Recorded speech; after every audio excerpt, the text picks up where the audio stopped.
मौसम change, venue change, हालात change, pitch change, क्या इन सब कंडीशन के बावजूद भी आकिब जावेद टीम के माइंड में वही चल रहा है जो आखिरी मैच में मुल्तान में सुल्तान बनाया था पाकिस्तान की टीम को?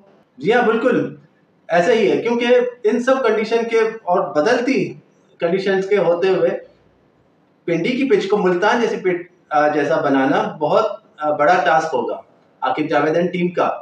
वही क्रैक वाली जिसमें क्रैक्स पड़ गए थे मुल्तान की पिच पे, तो वही फिर से पिच पिंडी में बनाना बड़ा एक मुश्किल और डिफरेंट टास्क है।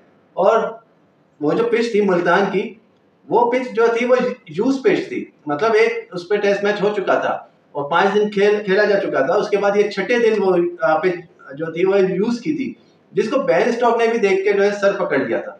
और उन्होंने कहा था कि यार ये कैसे पॉसिबल है कि इतनी क्रैक वाली पिच पहले दिन, मतलब ये तो समझ में आता है कि भाई पिच चलो तीसरे चौथे दिन जाके जो है स्पिन के लिए साजगार होती है, क्रैक्स आ जाते हैं, टूट फूट का शिकार होती है और बॉल जो है वो स्पिन होना शुरू हो जाती है। लेकिन पहले ही दिन से बॉल क्रैक और स्पिन, तो बेन स्टोक्स सर पकड़ के बैठ गए थे। खैर, रावलपिंडी की पिच को भी मुल्तान जैसी पिच बनाने का काम जोरों शोर से जारी है और इसके लिए सारे लोग जो है वो सर जोड़कर बैठ गए, क्योंकि जो रावलपिंडी की कंडीशंस है, मौसम है, वो बहुत डिफरेंट है अदर देन दूसरे जो पंजाब के शहर है लाइक मुल्तान के।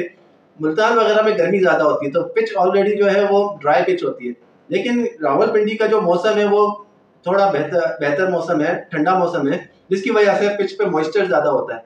अब जो इनका प्रॉब्लम है वो है मॉइस्चर को कैसे ड्राई किया जाए।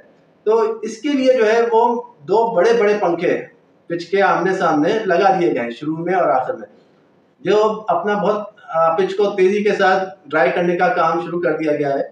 और वही पंखे हैं बड़े बड़े जो स्पेशली पाकिस्तान में या एशियन कंट्रीज में जो है वो खुले ग्राउंड में जहाँ कोई तकरीबात होती है उसमें वो काम दे रहे होते हैं। तो वही काम वो जो है अब पीसीबी ग्राउंड मैन वगैरह वो पिच सुखाने के लिए ले रहे हैं रावलपिंडी में। और इसके अलावा दो बड़े बड़े हीटर्स भी वहाँ पे लगाए गए हैं, ताकि हीटर के जो पावरफुल हीटर्स हैं उनके जरिए पिच को बिल्कुल ड्राई कर दिया जाए और पिच को इस तरह से बना दिया जाए कि पहले ही दिन पिच जो है वो क्रैक्स आना शुरू हो जाए। जो एक फ्लैट पिच है जो बैटर्स के लिए जन्नत समझी जाती है। और जैसे हैरी ब्रूक ने भी कहा था अपने इंटरव्यू में कि हम तो समझ रहे थे पाकिस्तान का ट्रैक जो बिल्कुल फ्लैट मिलेगा और वो बैटिंग के लिए जन्नत होती है, लेकिन ये ट्रैक बिल्कुल डिफरेंट था। पहले जैसे मैच का ट्रैक नहीं था जहाँ 317 रन हैरी ब्रूक मार गए थे, लेकिन बाद में जो है इनकी अकलों ने काम किया और इन्होंने जो है वो इंग्लैंड को ट्रैप करने की जो एक प्लानिंग करी और वो प्लानिंग कामयाब गई। अब वही प्लानिंग रावलपिंडी में ये करना चाह रहे हैं और पिच को जो है वो ड्राई कर रहे हैं ताकि पहले ही दिन से पिच क्रैक्स आ जाए और स्पिनर्स के लिए जो है वो साजगार हो। और इधर जो है पाकिस्तान उन्हीं दो स्पिनर्स को यूज करेगा, नोमान अली और जो है साजिद खान को।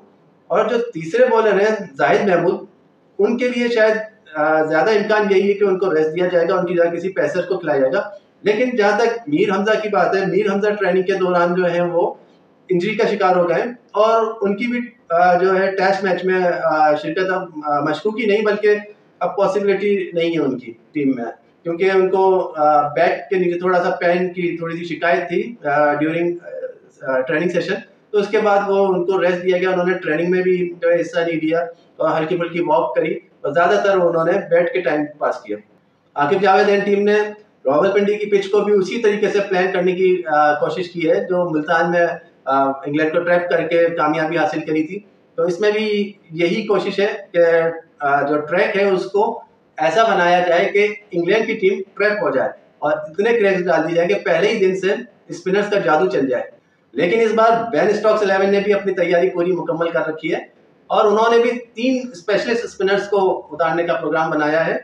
और उन्होंने जो लेग स्पिनर हैं उनके अभी तक बेंच पे थे रेहान अहमद, उनको जो है खिलाने का प्रोग्राम बनाया है। और रेहान अहमद जो है एक लंबे अरसे के बाद उनको चांस मिल रहा है, दोबारा टीम में कमबैक किया है उन्होंने। लास्ट फैट में उन्होंने जो है इंडिया के अगेंस्ट खेला था और रेहान अहमद वही है जिनका डेब्यू पाकिस्तान में होते पाकिस्तान के खिलाफ हुआ था 2022 के टेस्ट मैचेस में। ट्रेनिंग सेशन के दौरान बेन स्टोक्स और उनकी टीम ग्राउंड में आई और उन्होंने जो है पिच को जो है एनालाइज किया और अच्छी तरीके से चेक किया। फिर पिच चेक करने के बाद उन्होंने जो है इंग्लैंड की प्लेइंग 11 का भी अनाउंसमेंट किया है।